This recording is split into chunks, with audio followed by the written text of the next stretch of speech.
What's up, ladies and gentlemen? I'm Aaron Nix. This is the Wrestle Plug YouTube channel, and this is Raw in 3 minutes. Let's get the counter on the screen and let's get cracking, because for the love of God, even 3 minutes is too long.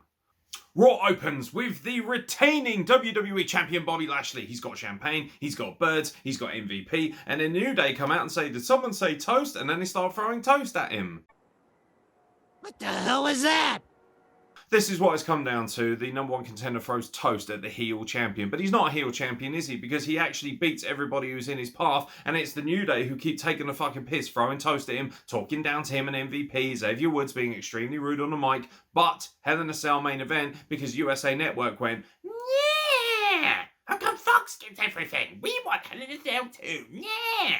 Money in the Bank is coming up, and that means qualifying matches, which means upsets. AJ Styles versus Ricochet. Good match. Ricochet goes over. Ooh. Only, of course, because the Viking Raiders caused interference on the outside by taking a mask out of the equation. But very good move having Ricochet in this match, because AJ Styles, as incredible as he is, doesn't need to be in everything.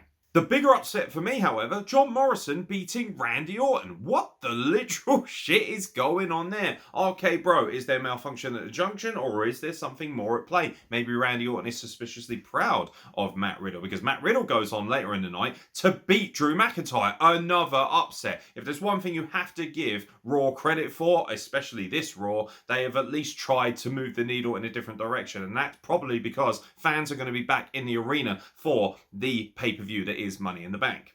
Ava Marie and Doudrop, which is what she apparently calls Piper, took on Naomi and Asuka. I would have actually had a seizure if Naomi and Asuka had lost this match. Thankfully, they actually won. Surprise, Doudrop, aka Piper, who we actually love, jumps off the apron, leaves Ava Marie to it. Don't understand this. You're a week in and already people are just abandoning Ava Marie. Shayna Baszler and Nia Jax taking on Alexa Bliss and her tag team partner of yesteryear, Nikki Cross. New gimmick. Want to guess what a new gimmick is? Blue blazer. Hooray.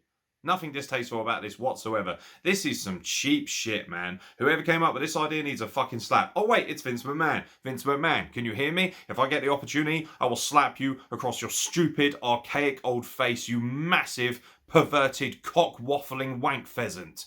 Your record sucks! Half decent match, stupid bullshit paranormal shenanigans, of course, make it look way too fucking fake, and Alexa Bliss and Nikki Cross pick up the win. At least Nikki Cross picked up the win, which is something, but still, that gimmick, holy fucking shitballs, that is vomit. Luckily, we don't discuss things like Jackson Riker on this podcast, because nobody gives a flying fuck. So, the main event, Hell in a Cell, Bobby Lashley versus Xavier Woods. Bobby Lashley looking to take out Xavier Woods, so he's not an issue as outside interference when it comes to Money in the Bank for his title match against Kofi Kingston, and that's pretty much what he does. It's an excellent match. Obviously, USA Network cried until they got this match. I thoroughly understand that. But the match itself was really, really good. Unfortunately, because it's on Raw and because it was also on SmackDown as well, what happens here is we have really watered down gimmick matches that nobody gives a fuck about. The only real story coming out of this match, which definitely is worth the watch to be fair, is the fact that after the match, when Bobby Lashley, of course, wins with a hurt lock, MVP locks himself and Bobby Lashley inside the Hell in a Cell so Kofi Kingston can't get in, and they fucking destroy Xavier Woods. It's actually a really good image as Raw goes off the air with Xavier Woods being essentially murdered against the steel cage, and of course Kofi Kingston's on the outside screaming, trying to get in to help his friend. Great image, great way to end Raw. This actually would have been an excellent Raw if it had been 2 hours, but because it was free, it was mediocre, as it normally is. Actually, to be fair, mediocre is probably very, very good by Raw standards. And with the buzzer, that brings to an end our brief flirtation with Raw. Like I say, probably a mid-Raw. If it was on a 2-hour show, it would have been a 7 or an 8 out of 10, but because it was 3 hours and they needed to throw in such bullshit every now and then, and the way they're booking the women's division as well, I'm sorry, it gets a 5. And frankly, I feel like I'm being generous. Not really much worth watching other than the Hell in a Cell match, and Riddle versus Drew McIntyre was excellent, to be fair, if you're going to watch one match from the mid-card. I've been Aaron X, and I'll catch you very soon for more content from the Wrestle Plug.